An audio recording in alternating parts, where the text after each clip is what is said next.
If this winter has felt endless, like you got sick, started recovering, and then got sick again, you're not imagining it. A lot of people are asking the same question. Why does this feel worse than other years? Here's the part most people haven't heard yet. This season isn't about one virus. It's about 3 viruses overlapping, but not perfectly aligned. Influenza A, specifically H3N2, COVID-19, the Nimbus variant, and RSV. That overlap, what we call a tripledemic, explains almost everything that followed. By mid-January 2026, the United States had already seen around 18 million flu illnesses, over 200,000 hospitalizations, and more than 9,000 deaths. On paper, that sounds moderate, but averages hide where the damage actually happened. In the Northeast, especially New York, flu activity surged early. Hospitalization rates reached the second highest level seen since 2010. This wasn't a smooth national wave.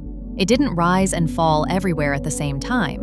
But while the East was peaking, the Western US was still quiet. Then, just as hospitals in the Northeast began to stabilize, the West started rising.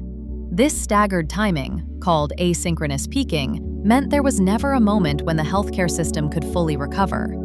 Then came the most concerning signal of the season: children. By early January, there were 32 confirmed pediatric flu deaths, nearly doubling in a single week.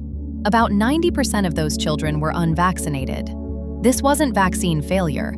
It was lack of protection during a high-exposure season. To understand why the flu hit so hard, we have to meet the main character of this story: Influenza A H3N2, Subclade K.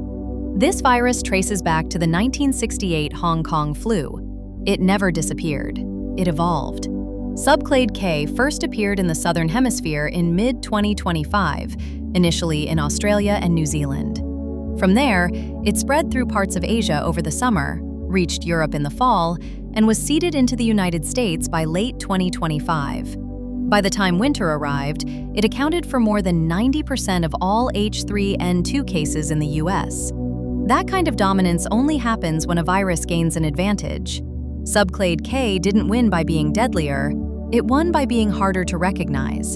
A mutation added what's called a glycosylation shield, essentially a sugar coating that blocks antibodies from getting a clean grip. The immune system recognized the virus, but couldn't neutralize it efficiently. That's why so many vaccinated people still got infected. Now, an important question comes up here. Why wasn't this strain in the vaccine? The answer is timing. For the 2025 to 2026 flu season, vaccine strains were selected in February 2025. Manufacturing takes about 6 months, but Subclade K didn't emerge until August, after the formula was already locked. That's a limitation of manufacturing, not a failure of science. And even with that mismatch, the vaccines still mattered. It provided strong protection against influenza B, which often surges later in the season. And vaccines don't create just one antibody. They create a whole family of antibodies. Some may fail to block infection, but others still reduce severity, shorten illness, and prevent ICU admissions. That's why many people said, "I still got sick, but it didn't turn into something worse."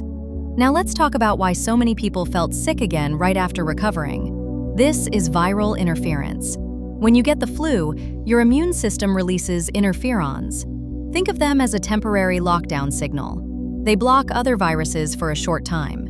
But when that signal fades, usually 1 to 2 weeks later, COVID or RSV step in. So people experienced flu, then COVID, or flu, then RSV. It felt like one long illness, but biologically it was stacked infections, not immune failure. So what actually helps this season? First, vaccination still matters. Not because it's perfect, but because it reduces severity, protects children especially well, and lowers the risk of hospitalization.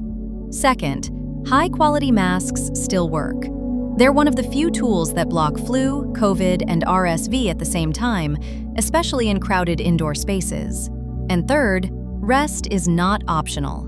Pushing through illness doesn't build resilience. It increases complications and prolongs recovery. If you do get sick, testing early matters. These viruses look similar, but treatments are virus-specific. Antivirals work best in the first 48 hours. Timing really does change outcomes.